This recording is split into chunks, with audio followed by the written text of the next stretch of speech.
Welcome to the Dropship Podcast, where you'll learn how to build and grow a high-ticket dropshipping business and hear stories from successful e-commerce entrepreneurs. Let's kick this thing off.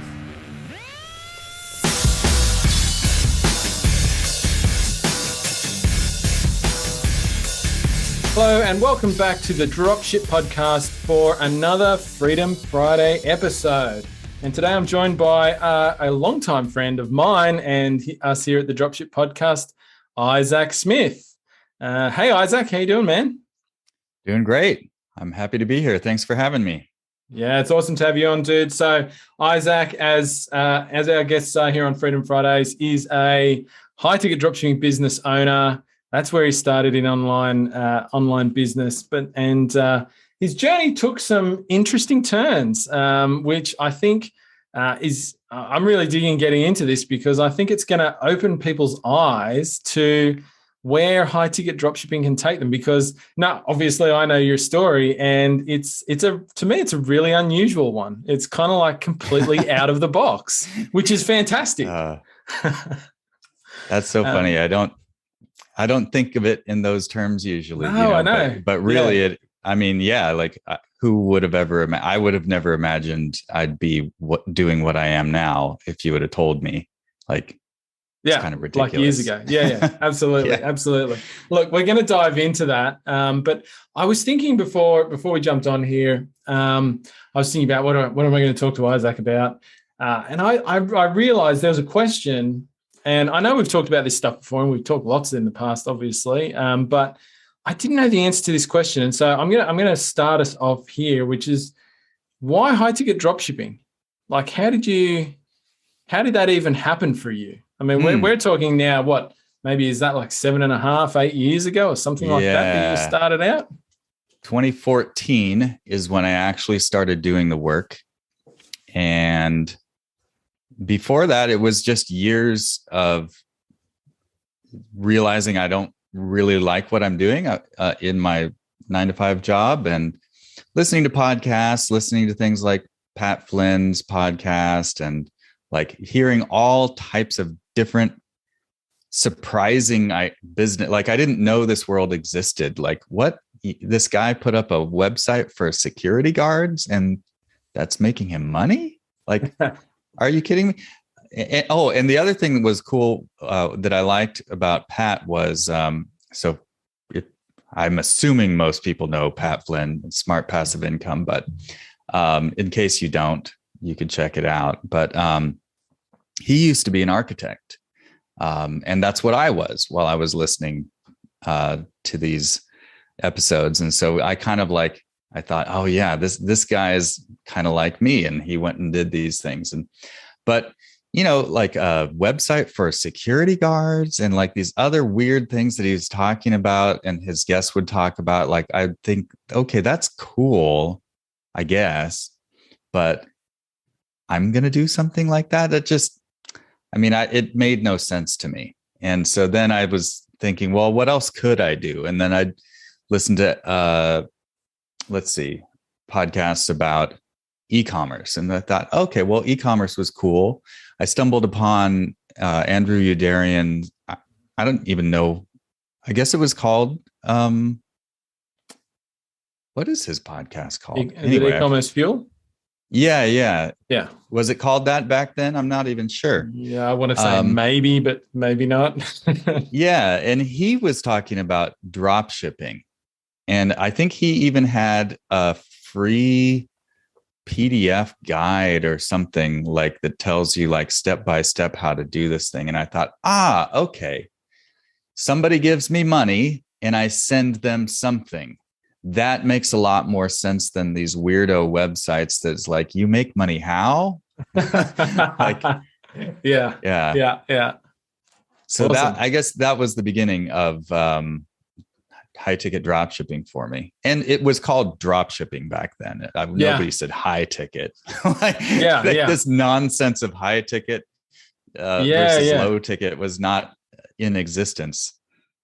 No. It's the way that we do it, and the way that because we started off at around the same time. That's kind of, for a long time, that was the only type of drop shipping I knew about, really. It wasn't really. I think those terminologies didn't really come about too much until the whole AliExpress dropshipping thing kind of took off, which was after we started. It was sometime around 2016 or something. Yeah, 2015. At least a couple years after something we got like that. going. Yeah, cool. So you're an architect, which to most people would think and correct me if I'm wrong, I think too, that must be a pretty okay job, right? If I think of architects, and once again, you can tell me I'm wrong here, I think of dudes that make a bit of money, right?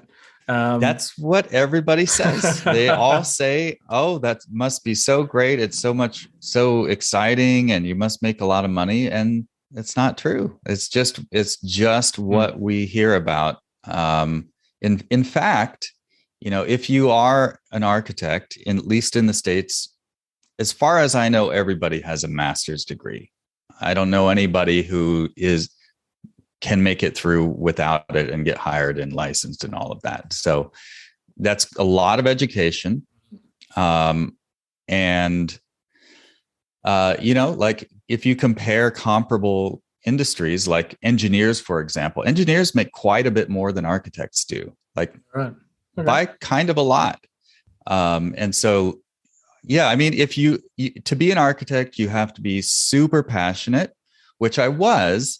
But you have to be so passionate that you're willing to forgive all of the crap that comes along with it, which is all of the regulatory, just historic review boards and drawing and redrawing the same set of stairs 16 times for 6 months, spending hours and hours. And no, that's not quite right. We want it to be a little bit more like this, but it is like that. So that's what architecture is for me.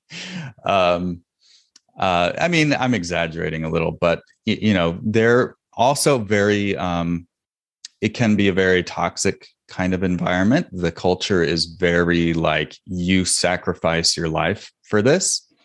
And so I really enjoyed a lot about architecture, but I wasn't into that kind of a culture lifestyle thing. And you just can't be an architect if you're not going to put up with the lifestyle work balance question. Yeah, maybe some people are in a better situation. Okay. Actually, my last job, I had 3 jobs in architecture. My last one was great, and I almost never worked more than 45 hours a week. So I'm kind of disproving my argument here, but it is a, if there are any architects listening, they'll understand for sure. Yeah, cool. And so is that really the lifestyle element, is that kind of really what drove you to be thinking about something else or starting to listen to those podcasts and exploring the options? Was that kind of, because when I think back to it, that was really what got me started down that path. Because I mean, I started in a similar way as well, like just doing a bit of research, listening to this, reading that, and just feeling like that there was something not quite right. Yeah, that's it. Not Something's quite right not with quite life, right here. Yep. Yeah. I don't know what it is. So I had my first job with this really small firm, and it was me and the boss, just 2 of us for most of the time. Sometimes we had 1 or 2 others. And, there's some things that really bothered me, when you're working one-on-one really closely with someone. So I thought after a couple of years, I just got to get out of here. This is just not the right environment. Maybe I'll go get another job in a different firm and that'll be better. So I did. And, it was good. And then it wasn't, and that was the place that was really toxic. I sometimes would have 90-hour work weeks, not exaggerating at all. Wow. I think 92 was my record. I would spend I think I also had a record of being in the office without going outside for, I think, 36 hours straight one day. Well, I guess that's 2 days. So just really kind of venomous environment. And so I thought, holy crap, I got to get out of here. And but it was during the financial crisis. So I got that job in 2008 because my previous boss was like, don't think I'm going to be able to pay you for a while. You should look for something else. So 2008, I got this other job. That lasted for a couple of years. But I spent a year looking for another job after that, but architecture was just really hammered by the economy. And so eventually I found a third job and I stayed there for 4 years. It was the most perfect, wonderful, wonderful architecture firm you could imagine. Nice people. They didn't make me work super hard. Interesting projects. So by all accounts, I should have been really happy. But yet a few years in, I would be walking home and like I would be kind of screaming on the inside. And like, I remember the words that I put, I don't know if I told anybody this, but I felt the best way to describe it was, the building is burning. Why isn't anybody pulling the fire alarm? That's the way I could describe how I felt at that time. Even though by all means, everything was great. So I just discovered I hate asking for time off. I hate asking for permission to spend an extra hour, something, I'm not cut out for that. Yeah, it's so interesting. So many people I talk to, myself included, like it's that thing that like when you talk to them about, okay, so, and a lot of people were, fairly comfortable. I mean, in a lot of ways I was before I started, but there's just like something there. It's kind of like an itch, like a niggle in your brain. And you're just like, there's something's not right with my life here. Like, there's just something wrong here. And you're kind of driven. At some point, it just clicks and you're like, no, I've got to do something about this. I've got to start. There's got to be an alternative, right? I've got to start looking for it. And I think a lot of people think when they think of entrepreneurship or people who go out and start businesses that it's, they're driven by money or they want to make a lot of money and that sort of thing. But so many people I talk to, and I'm betting a lot of people listening to this right now, it's not really necessarily about the money. It's more about finding something better in it, freedom, control, more time, a better lifestyle. There's different ways different terminology you can use to sort of present that. And it's not really about making, millions and millions of dollars or, fast cars, private jets, all that sort of thing. It's more just about, finding a better quality of life sort of thing. Mm-hmm. Yeah. Yeah. So that's super interesting to hear you talk through that. Because I hear you talk through that and I go, that's exactly how I felt back then when I started. Like different scenario, but it was exactly the same. That just that feeling that something wasn't right, and I've got to do something about it. Absolutely. Yeah. And you can go like I'm the type of person I have to go all in once that clicks. I just I did spend about a year trying to build up my business while working. But then I just like, no, I got to quit everything. We got to sell our condo. We got to sell our stuff. We got to move across the country. We got to move in with my parents. Like somehow I convinced my wife to do all of that. Nice. But just got to do it. That's how I felt. Yeah, cool. So obviously 2014, around then you started building your business. What did that look like for you? What was your early experience of dropshipping? Oh my gosh. Exciting. Super. Like I would like while I was working, I would be up until 1 a.m. every night doing the work on my store website stuff. It was really exciting. And then trying to rush out of the office while you're trying to take those first calls, like, oh my gosh, the phone is actually ringing. Somebody wants something.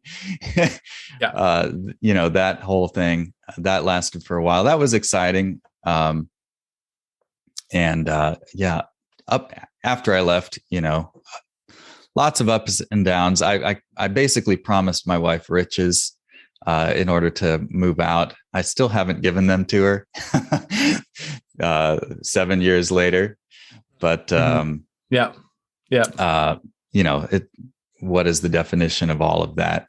But ups and downs, man, like wins, failures, successes, just like not at all what I would have expected, but it's been an adventure, and very, very exciting path. Do you remember your first sale? Of course I do. Yeah, this is a question I love to ask. Where were you? What were you doing when you got that first sale come through? So, okay, I have a little story here. So I was talking about being in the office, trying to rush out to get a phone call. And then where do you go and have this call with the customer on this loud, busy street? Do you find a cafe somewhere? So there was no place nearby. So my office was on this busy street, and they just had opened up a co-working space directly across the street, up on like the third floor of this commercial building.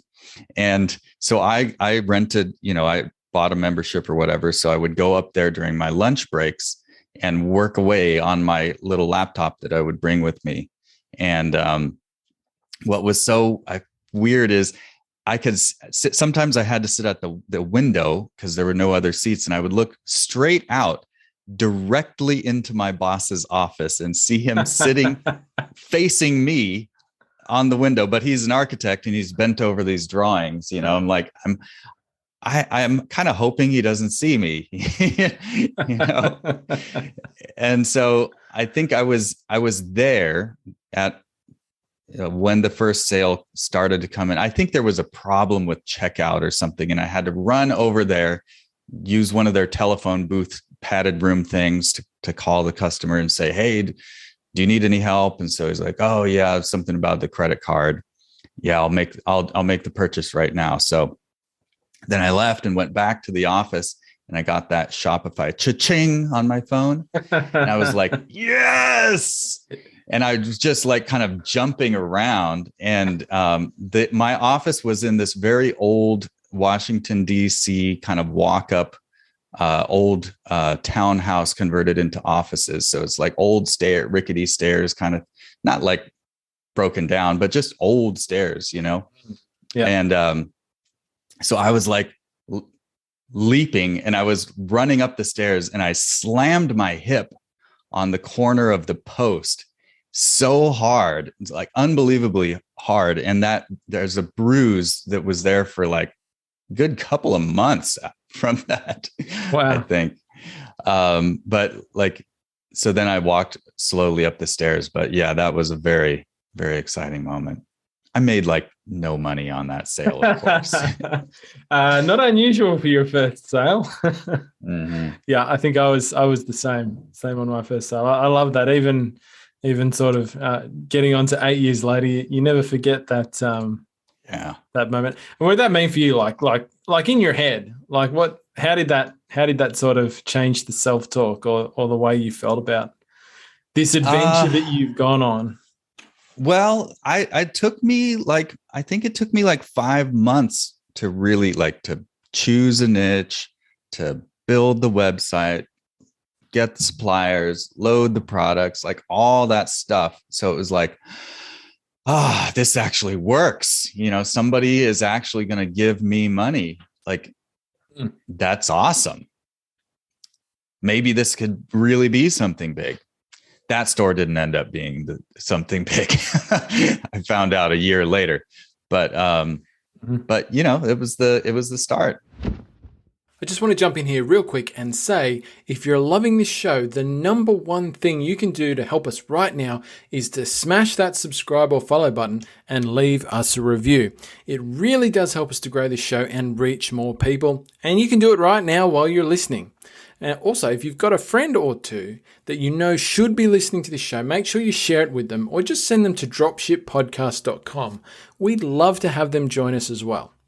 And real quick, I've got 2 additional dropshipping resources that we would love to share with you. The first is our free dropshipping Facebook group called the Dropship Tribe. It's all about high-ticket dropshipping, and you can learn a ton in there. All you need to do is jump onto Facebook and search the Dropship Tribe, or go to facebook.com/groups/Dropship Tribe and hit the join button.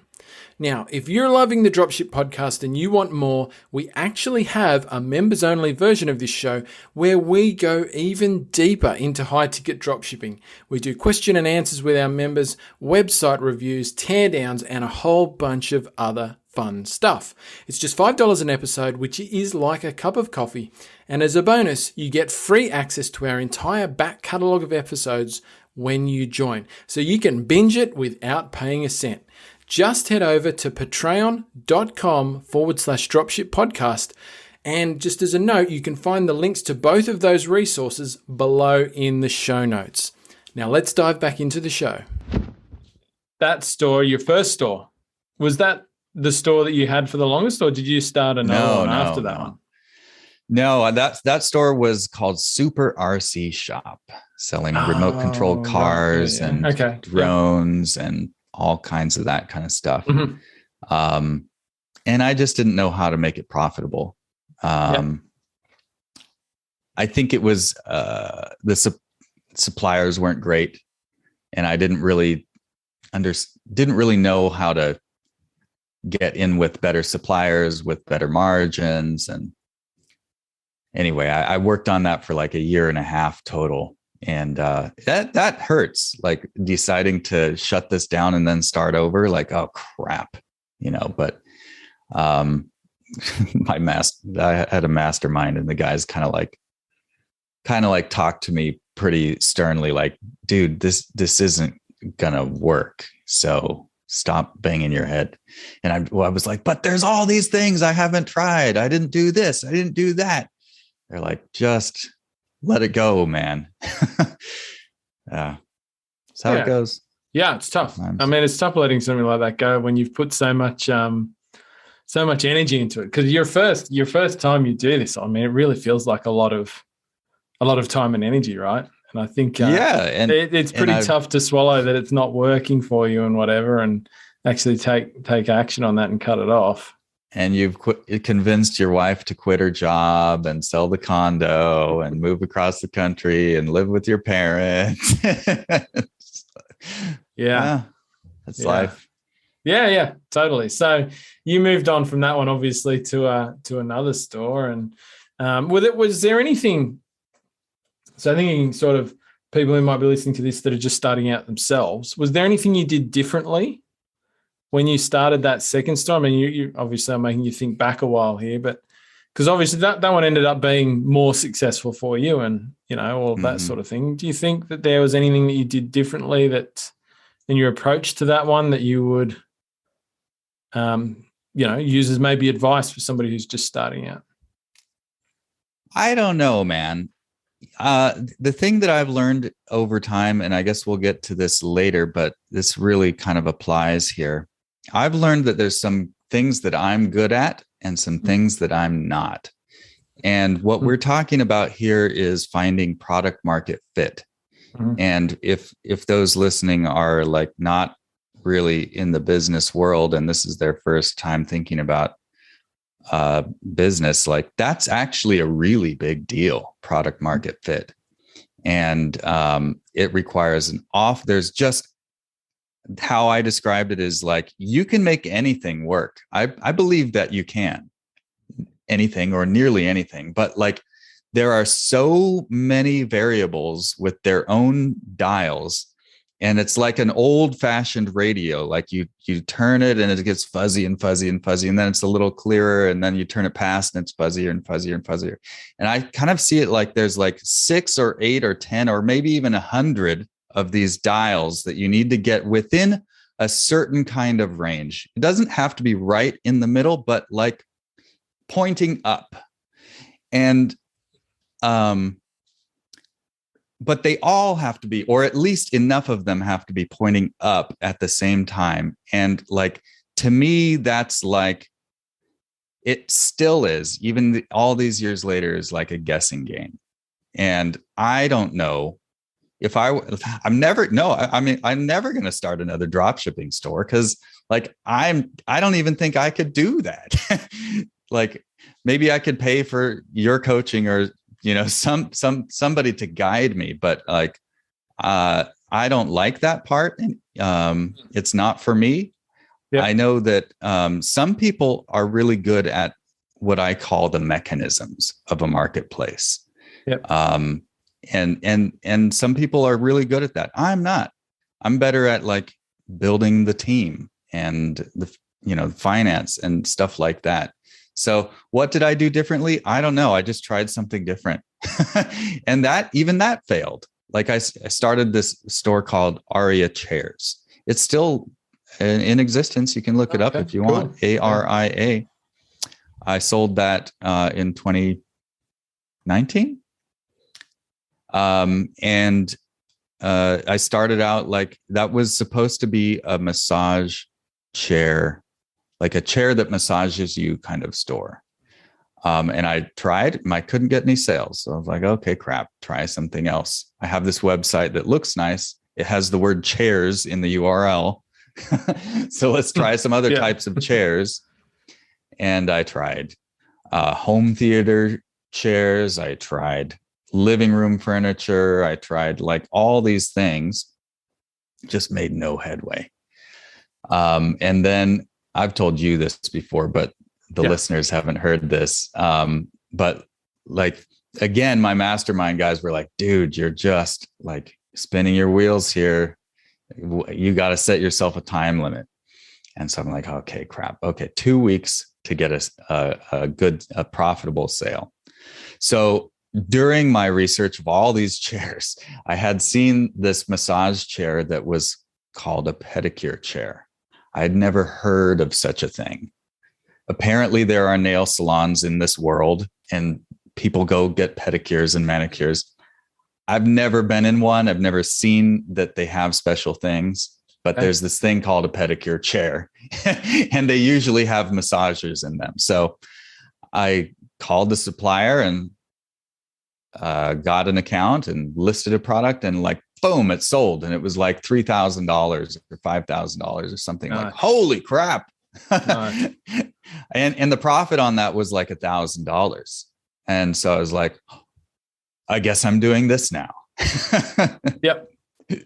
So wow. Awesome. I mean, the dials had, I just rolled the dice enough times and I got the right number and it worked. That's kind of how I see it. Yeah, but I think that's really important, right? I mean, I don't want to miss that as a thing. I mean, like you've just kind of talked about the start of your journey, and I mean, you've been in it for 8 years now, or nearly 8 years, or whatever, and things didn't go that smoothly. I mean, the experience you just walked me through with your first businesses. I mean, there's obviously a number of points there that would have been quite painful for you. Yeah. Particularly given, you convinced your wife to quit her job, sell your condo and move and all of that sort of thing. Like the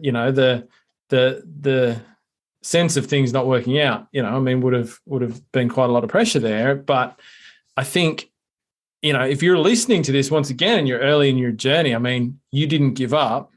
You kept trying different things, right? And I think, people ask all the time, like, why do dropshipping businesses fail? Or why do this? Why do people fail at this? And it's, for me, my answer to that is almost always that they have a journey like yours, or like yours started out, or they have a store like Aria Chairs, and the first thing they try doesn't work out. And so they automatically think, well, the whole thing doesn't work. The business model doesn't work. I'm going to quit. Yeah. And go and do something else. And almost not always, because there are circumstances where, there is a bad, it's not a great set of products to sell or something's wrong. But, if you're not like prepared to push past that block, then it's not going to work. And people expect that it's some magical thing that if I say, oh, well, if you just do this, you won't fail. But it's kind of like it's the role that you're your thinking and your willingness to push through those things plays is like one of the ultimate things that's going to improve your chances of success.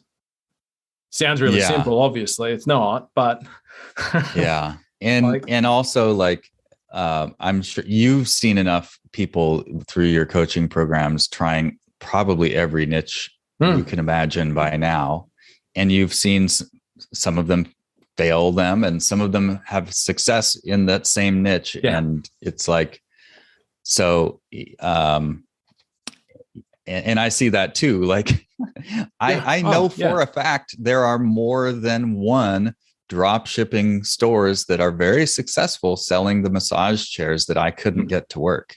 Yep. I know that because I've seen them. Yes. And like, why didn't it work for me? I don't know. Maybe I wasn't willing to put in. I think for that kind of a thing, you have to really double down on your, like, educating the customer, and you have to really be better. It's not just list this product at this price, get it on Google Shopping, and you'll make millions kind of thing. And I didn't know that, or I didn't have the patience for it, or what. It didn't work for me, but it works for some. Yeah, absolutely. No, and you're absolutely right. I mean, literally, I don't think there's anything there's very few times where somebody says I'm selling this thing and I'm like, oh yeah, right. I've never actually heard that before. It did happen the other day. It's like, oh, finally, I've heard it. I've heard something I've never heard of somebody doing, or I've never thought of myself. I was like amazed. It was great.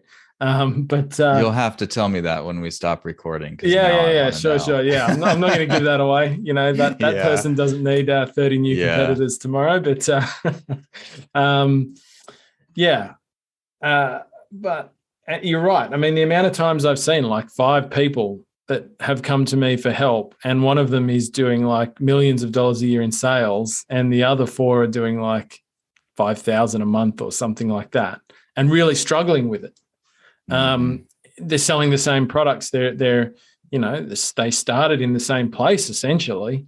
And what's the difference? And look, a lot of the time it just is that the person that's doing really well, I mean, they just do more, or they're more prepared to do more. They're more prepared to educate themselves. They're more committed. When they learn something that they need to do, they just take action straight away and get it done, instead of kind of dithering around and humming and hawing about doing it. And for like, it's never that they're like super smart, or they're really intelligent, or they've got some thing going for them that the other people couldn't develop or couldn't have. It's just that they're more willing to actually be there and do it. Do you know what I mean? I've been thinking about this, and I've learned something more recently that I think actually, now that you're saying that, makes a difference. And I think it's personality. Like I was saying earlier, I've learned there's some things that I'm not good at and some things that I am good at. And what I've learned is I'm not really very good at completing tasks and checking things off the list, kind of a thing, but my wife is.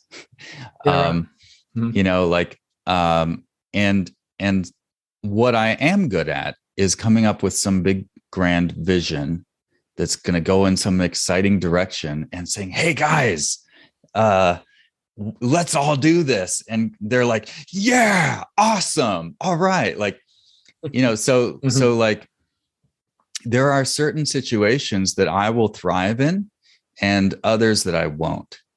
And I think that's probably, I'm guessing that's what a lot of this comes down to, is starting a dropshipping store on your own by yourself.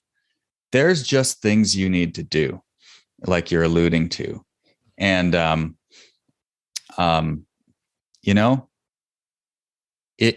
you got to get them done. Otherwise you're not going to have success. And so you can either force yourself, or you can partner with someone who is good at those things, or you can hire people, or who knows what, but those things need to happen. Absolutely. Yep. And I mean, there's always things it's kind of the evolution of the journey is you find that you start to realize the things that you are good at and the things that you hate and the things, all of that sort of stuff. And I think what a lot of people run into is that they don't do those things, like finding the solution to the things they don't like, and they don't, hire somebody or do whatever, have a partner or whatever it is. And so they just focus on the things that they love. And that can often be one of the roadblocks for people.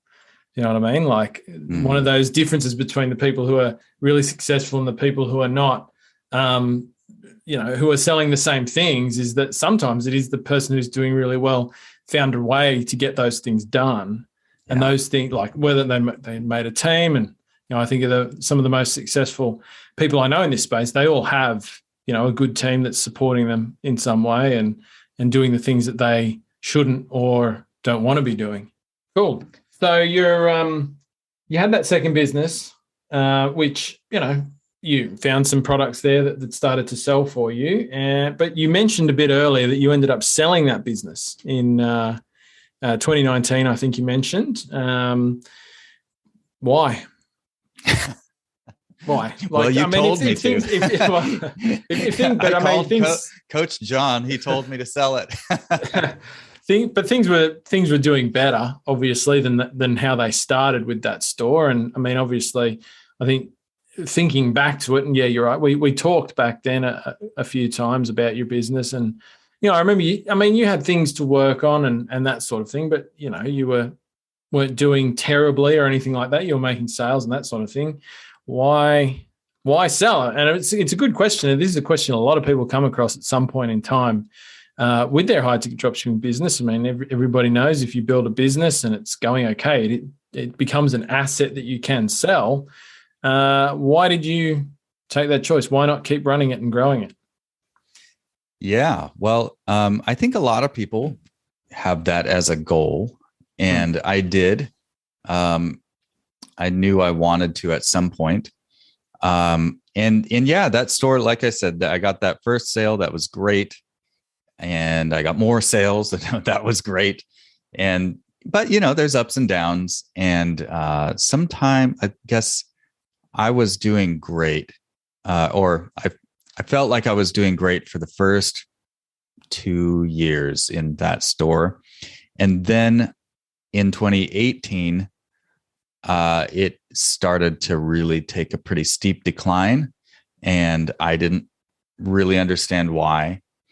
And after month of this, I start to panic, and I think I had just hired a great VA team member. I don't even like that word anymore. It makes me cringe a little. But that's what I thought of. That's how I thought of the team back then. And now suddenly I have to pay her. And if I don't make money this month, that's got to come from somewhere. And, actually that was after some other VAs that didn't work out very well. But anyway, 2018 was really, really rough. And, so I was really not feeling good about myself. Like, oh, great. Now this is like 4 years into entrepreneurship, and like, look, what do I have? It felt like it was nothing at the time. And so I reached out to people. I reached out to you. We had a call, and I remember you just said, hey, well, why don't you sell it? I was like, oh, dang it. Yeah, you're right. And your point was, if you let it go to zero, it's going to go to zero and you'll get nothing. So you might as well get something for it. I was like, yeah, you're right. But there's a happy ending in that sales slump did turn around, because I just, I panicked and I did everything, like I did all the things, and I got new products on board. I revived old products by doing some product listing optimizing. I dove back into the Google ads and all of that stuff. And sure enough, it took off again. And here's the lesson. If you're looking for a lesson, I spent so much time in the previous year doing all these things, like great new idea. Let's do content, but I don't know how to do content. So I'm going to spend months and months trying to figure this out. All the while kind of neglecting what made the business work in the first place.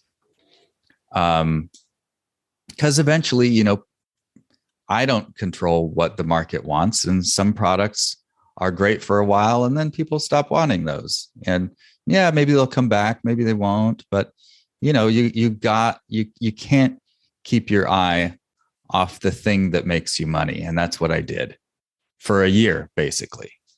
And, you know, I had built up some, you know, I felt very successful in 2017. And then a year of neglect produces roughly half a year of failure, is what it felt like to me.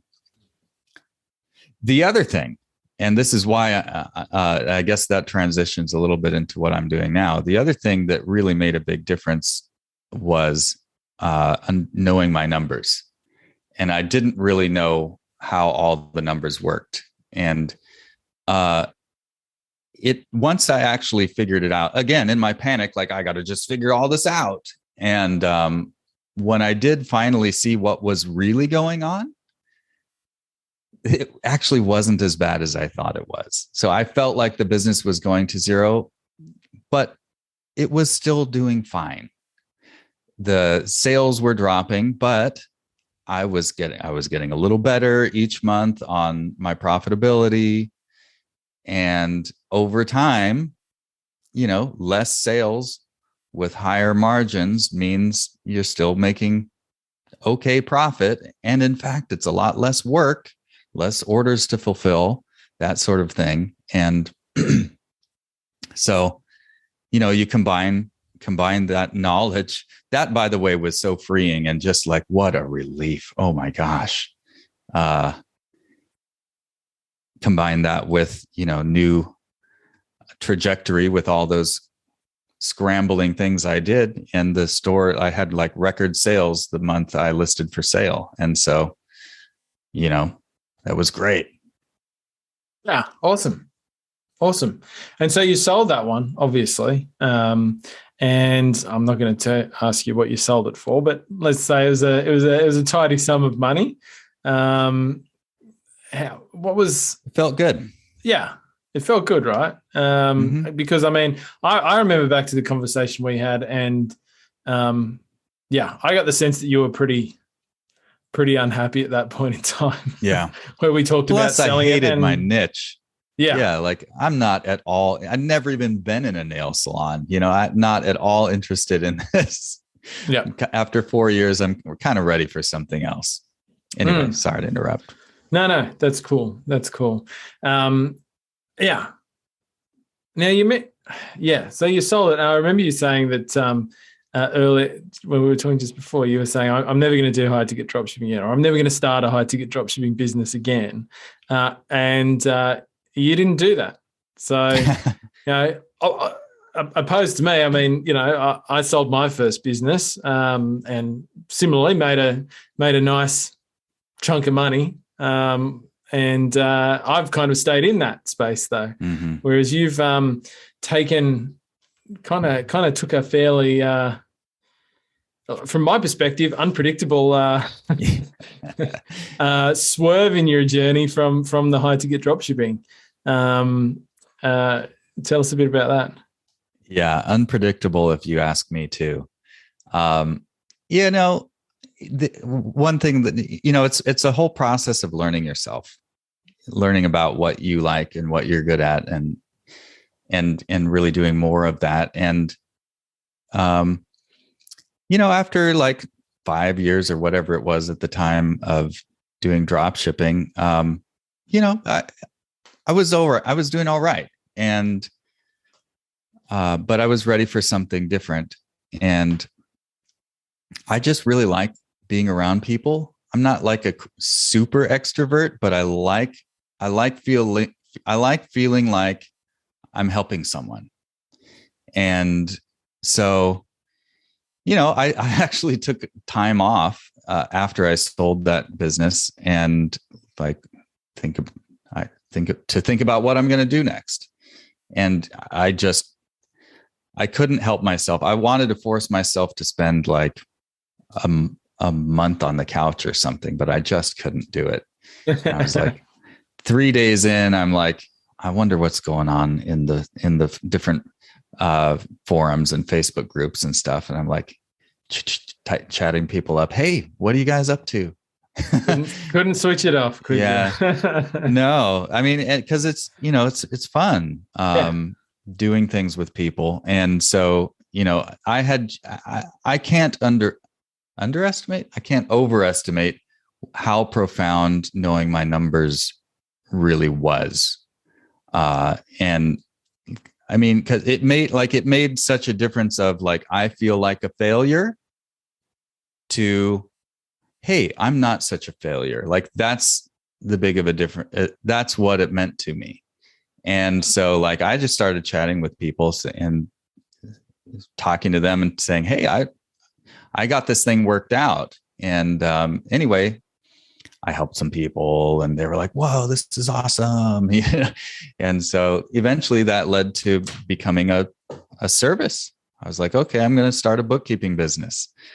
Now, I'm not at all really like a numbers guy. I mean, as weird as that sounds coming from me, but I understand e-commerce and I understand entrepreneurs and I understand what this means.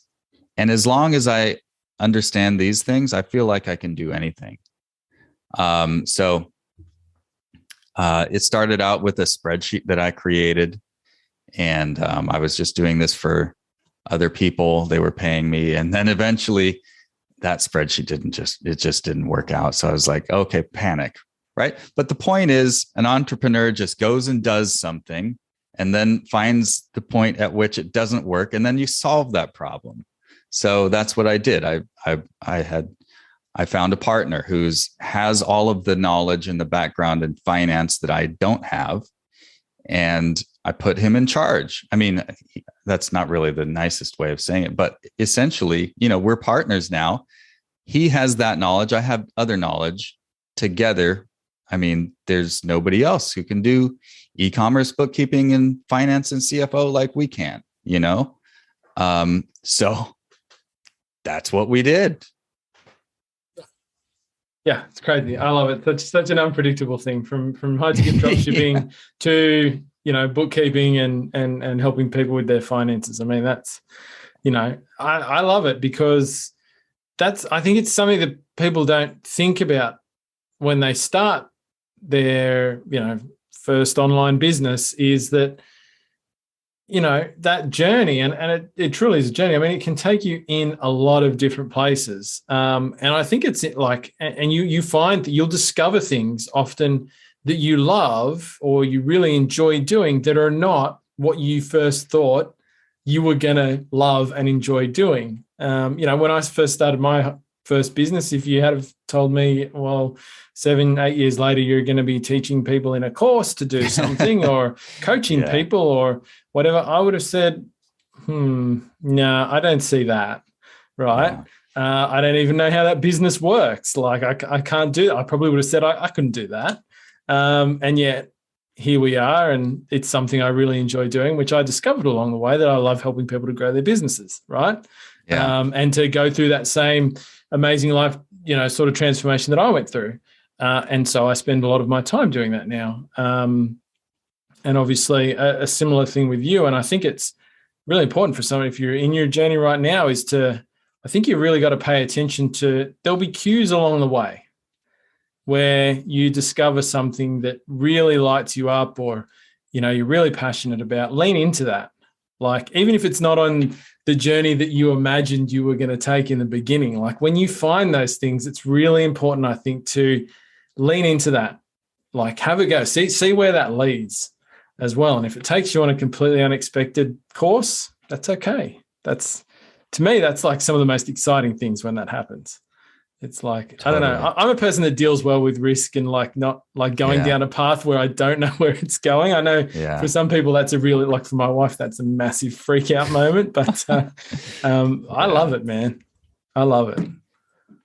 You know, and I got to say something about this too. Like, you know, there's this whole narrative of find your passion. That's such crap. Like, it's just the dumbest thing. Like, you know, like, if I were looking for my passion, would I have started a drop shipping store that sold pedicure chairs? No. Would I have started a bookkeeping business? No. But what I found out along the way, you know, you just start doing things, you know, like stop like laying around moaning on the couch and going like, oh, I don't know what I love. Well, how are you going to find out if you're just sitting there? So go do something. You'll find out if you like it or not. And chances are some of it you're going to like and some of it you're not going to like. Like there are some things in drop shipping that I really like, and I was good at that. So like I said, I probably will never start another store, but I'm really good at some other things. And, you know, like I'm definitely open to, you know, doing a partnership where I can add value on the things that I'm good at, and other people can do these things that I hate or I'm not good at. You know, you just do things and you find out, oh, I like that, or I'm good at that. And you do more of those. And like these days in the bookkeeping business, like, dude, we've got a team of 9 now. It's crazy. Awesome.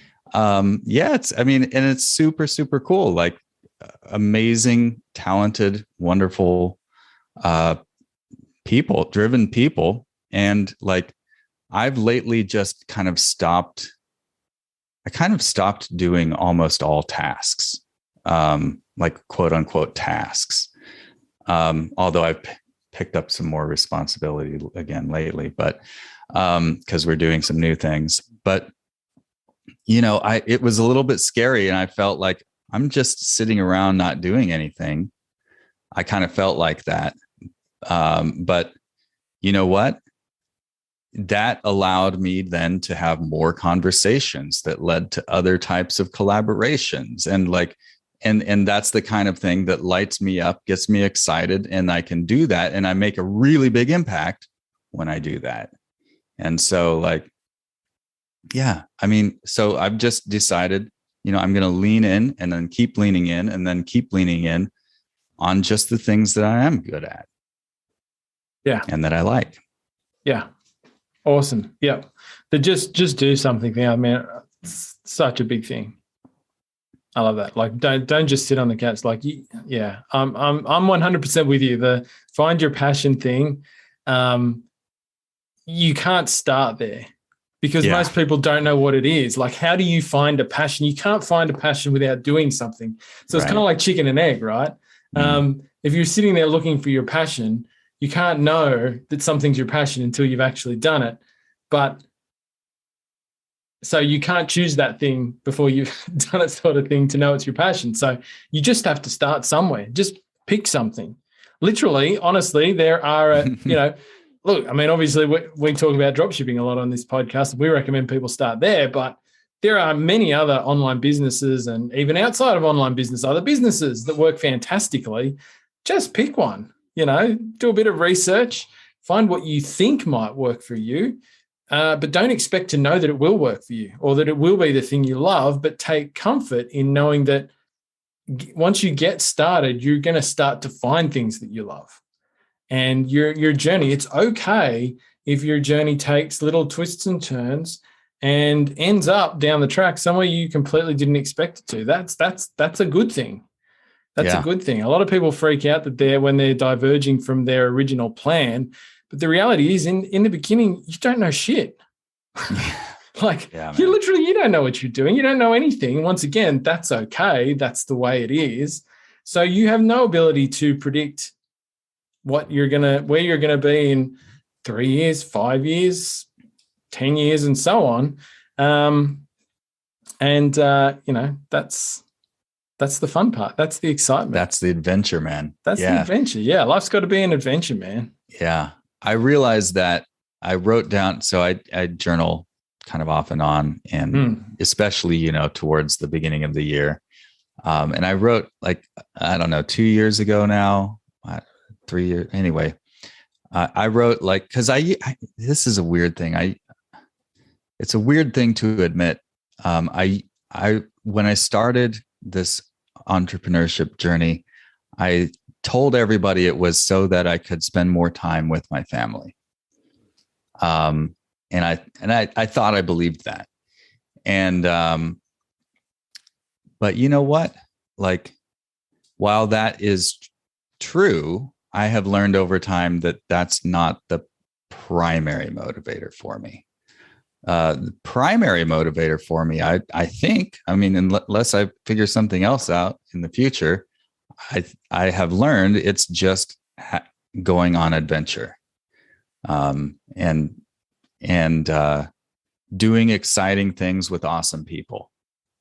That's really it.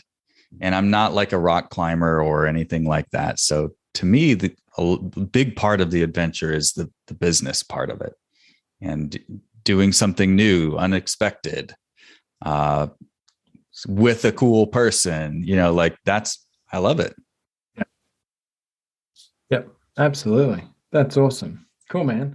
So tell us a bit about what you're doing now. Summit Ecommerce Advisors. Yeah. What is it? How do you help people? What's the story now in this unexpected place you found yourself in? Yeah, well, that's what I started. When I went on this new adventure, I brought on a partner who is actually local here in Portland, Oregon. Mm-hmm. And we met at one of those entrepreneur meetups, and so together we do e-commerce. We focus on e-commerce. We do bookkeeping. We do virtual CFO level services. So, goes back to that, concept. I didn't know my numbers, and it really caused me a lot of emotional pain. Sure, there's a financial problems that you can get yourself into, but I think most people don't realize really what it does on your psyche when you are just in a world of chaos. And when you actually know your numbers, there's a certain level of calm level-headedness that you can have that you can't have if you don't.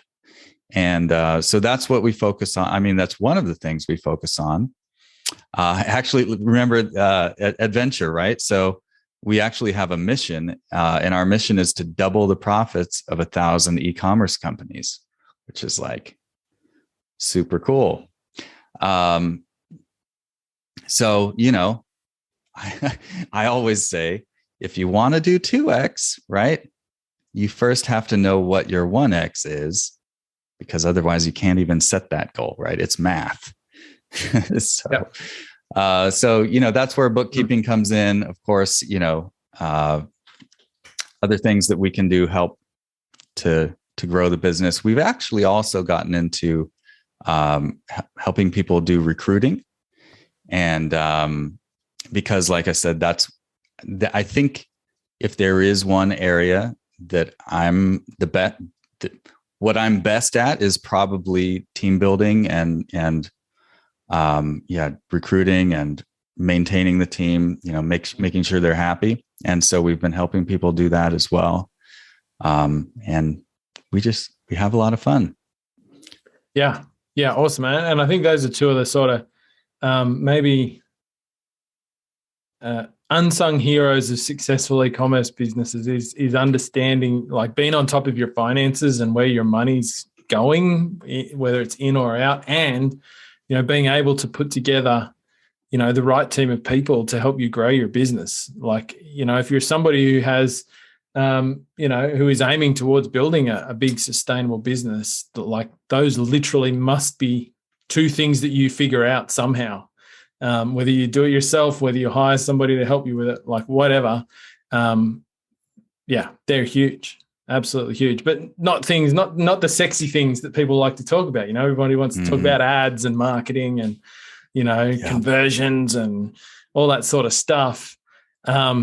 And that stuff's great. But if you don't know what you're spending money on, or you don't understand when you're profitable and when you're not, like, your marketing is going to fall apart at some point, big time. And I've learned that myself, firsthand experience.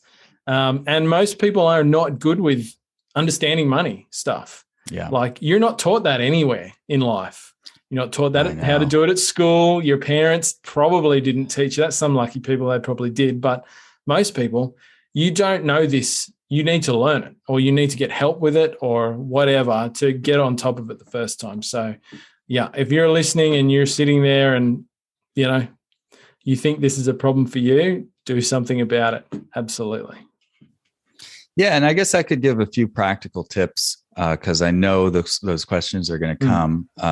So there's a wide range of people who are probably listening. Some are like just getting started. Others are doing pretty well. So if you're just getting started, really you need to focus on making sure you have your sales are profitable. So you have good suppliers with good margins. And you can just use a spreadsheet for that. But at a certain point, you do need to become a little bit more, I guess, robust in your finance savvy. And when that point is hard to say. Some people want to do it right from the start. Others are fine living in a mess for a while. I can't say what that is for you, but don't bother with all these weirdo softwares like Wave. Wave is just going to cause you problems later. So the two that I recommend are Xero and QuickBooks. And here's what you don't want to do. You do not want to connect those directly to Shopify because it'll suck in all kinds of data, just make an incredible mess. It's not going to work. What we do is we use another tool along with those called A2X. And that will connect to Shopify and Amazon and wherever else, eBay, I think, and Walmart and all these places. And it'll bring in just the right information that you need. So Xero or QuickBooks and A2X. If you get those, that's where you're going to want to be. The other thing is, if you don't like doing the books, you probably should have a bookkeeper do it. The problem is it's hard to know who's a good bookkeeper and who's not. And I wish aside from just pitching myself, I wish I had a better way of letting you know how to validate bookkeepers. But I just don't have an easy way of explaining that. But, understand that it's not going to be $100 or $200 a month. If those are the prices people are quoting you, it's going to be garbage work. And if you are going to sell your business one day, which I think most people would like to, when you get there, the broker is going to say, this is crap. We can't use this. Go away. And I'm not kidding. Like, that's really what those conversations are like. And so then you've got to fix it. So, what I would recommend is, either do it yourself or, just pay more than a couple $100 a month. Or, you can actually, one service that we're just thinking of offering now, because I realize people they're not ready to pay us, every month, is like somebody like us, if you want to come talk to us, we can get you set up for like a one-time fee. And we can show you, okay, here's what you can do each month so that you're doing this right. So that's probably the happy medium for someone who's kind of on the earlier end of that. Yep, absolutely. Absolutely. And look, if people want to join or thinking about joining Dropship Breakthrough, our high ticket dropshipping program, Isaac actually teaches some of this stuff in the course. So you get a couple of modules of bookkeeping, both beginner and a little bit more advanced goodness, directly from Isaac as your instructor in the program there. But look, I'll cut straight to it. Like, if you're listening and you think you need help with this, get in touch with Isaac. Seriously. These guys, there are almost nobody in this space who specializes in e-commerce and particularly has firsthand experience with high-ticket dropshipping. High-ticket dropshipping, there is nobody else. Isaac won't say it himself, but I will absolutely tell you, get in touch with them. I wouldn't recommend anybody else to do this. And I've not come across anybody else that I know of in 7 years that actually specializes in our particular field. So 100%. It's about the strongest recommendation I give for anybody because, you know, they do good work and you literally don't have any other options. So that's exactly where I want to be. I don't want to lead with that as your selling point. There is no other. We're the only guys. There's no one else. But no, it's good work. I've seen it firsthand. So highly recommended. And like we have many students of our program who use Isaac's service, and so I get the feedback there as well. That it's fantastic. So please get in touch with them. Speaking of, if somebody's listening and they want to get in touch with you, Isaac, or get in touch with Summit, where do they go? How do they do that? Well, I appreciate that. Those are kind words. I'm happy to chat. You can get in touch with me. I'll give you my email address. You can go to our website too. The website is summitecommerce.co. And my email is isaac@summitecommerce.co. Spelling, my name is very often misspelled, so it's ISAAC. So, yes, send me an email if you want to chat. I'm always happy to help.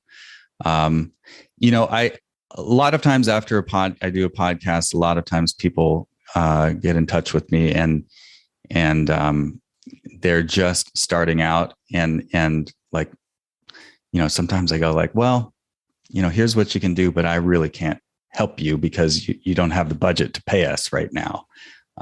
So I got kind of tired of those conversations, which is why I really do want to help. And which is why we're now going to be offering that kind of like get you started service. So that at least hopefully we can help everybody now. Absolutely. That's awesome. And we'll put some links to Isaac's stuff in the show notes as well. So you can find the direct links there to what Isaac has going on. Well, man, thank you very much for coming on the show. It's still, your story is still one of my favorite ones. It's just I think it's such a fantastic example of where, where starting your online journey can take you. And like the adventure, it's a fantastic adventure. I love it. It's great. So thank you very much for sharing that with us. Well, you're very welcome. Thanks for having me. These things are always fun. So thanks for having me. Awesome. All right, guys, thanks for tuning in and stay tuned next week for another episode of the Dropship Podcast. Thanks for listening to the Dropship Podcast. You can find all the show notes for this episode at dropshippodcast.com. And if you're ready to take the next step in your dropshipping journey, we invite you to join us inside Dropship Breakthrough, where John and I will walk you through step by step in starting your own high-ticket dropshipping e-commerce business. But that's not all. Dropship Breakthrough will also teach you everything you'll need to know to grow your business and take it to the next level. So head over to dropshipbreakthrough.com and sign up for our free training that will help you take the first steps towards building and growing your own profitable high-ticket dropshipping business.